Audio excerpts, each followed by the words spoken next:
There is a sentence you say about yourself. You've said it so many times you've stopped noticing it. This is just who I am. And of all the stories you carry, that one might be the most quietly destructive. Because what if who you are is not something you discovered?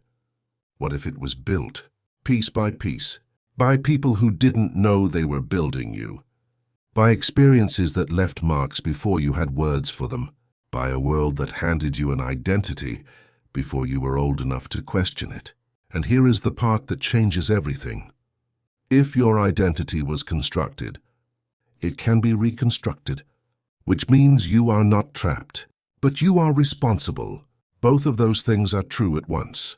Identity feels solid. It feels like ground beneath your feet. You wake up inside the same name, the same memories, the same personality. Every day the same person, or so it seems. But psychology tells us something quietly radical. The self is not a thing. It is a process. Sociologist George Herbert Mead spent his life studying how identity forms. His conclusion was unsettling. We do not discover who we are. We construct ourselves through the eyes of other people. Charles Cooley called this the looking glass self. You see yourself as a reflection of how you believe others see you, not who you are, who you think they think you are. Think about what that means. A child hears you're shy enough times, and they don't just act shy. They become a shy person, not because shyness was encoded in their DNA at birth, because it was reinforced. And reinforced long enough, it stops feeling like a label. It starts feeling like destiny. Now let's go to the neuroscience. Your brain is not fixed. It is constantly being rewritten by what you repeatedly think, feel, and do. This is neuroplasticity. Every time you react to something the same way, anger, withdrawal, self-doubt, you deepen a neural pathway. And deep enough pathways stop requiring a decision. They become automatic. And automatic becomes, this is just how I am. Your brain does not store a fixed version of you. It stores the patterns you've practiced most, which means identity is not who you are. It's what you've rehearsed. Psychologists call this narrative identity. We create a sense of self by telling a story about our lives. I've always struggled. I'm the responsible one. I'm just not that kind of person. But here is something most people never learn about memory. It is not a recording. Every time you remember the past, you are rebuilding it, slightly differently, each time, which means your story, the one you use to define yourself, was never fixed. It was always being revised.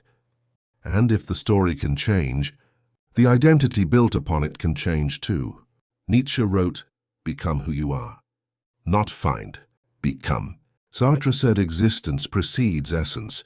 You are not born with a fixed nature. You create yourself through every choice you make. And Viktor Frankl, who survived the unthinkable, showed that even inside suffering, a person can choose meaning. And meaning reshapes everything. But here is the danger no one talks about. If you do not consciously build your own identity, it will be built for you. By culture, by comparison, by old wounds, by algorithms. And once it's built, you defend it. Even when it limits you. Even when it quietly breaks you from the inside. Because it feels like you. So what do you actually do with all of this? First, compassion. Your identity was shaped by experiences you didn't choose. Your patterns were adaptations. They kept you safe once. You don't need to punish yourself for wearing them this long. Second, awareness. Notice the story you repeat about who you are. Where did it come from? Who first said it?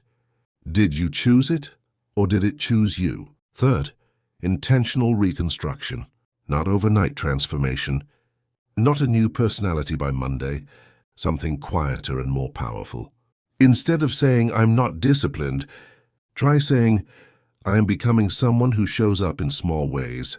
That shift in language is not just positive thinking.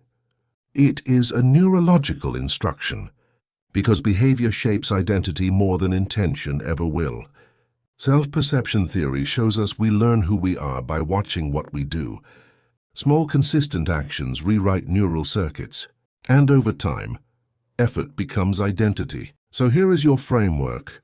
Identify the story you've been defending. Trace its origin. When did it begin? Who gave it to you? Design a new direction. I am becoming someone who... And then show up for it in the smallest way possible today. You are not a fixed statue. You are an ongoing construction. And construction is messy, but it is alive. So stop asking, who am I? Start asking, what am I building? Because you are both the architect and the structure. You always have been. And once you truly see that, you stop defending the version of yourself that was built without your permission, and you start building with intention. In the next video, we go even deeper. If identity is constructed, what about your thoughts? Are they really yours, or are they also something that was installed? Until then, notice the story you've been calling yourself. Because now you know it was written, which means it can be rewritten,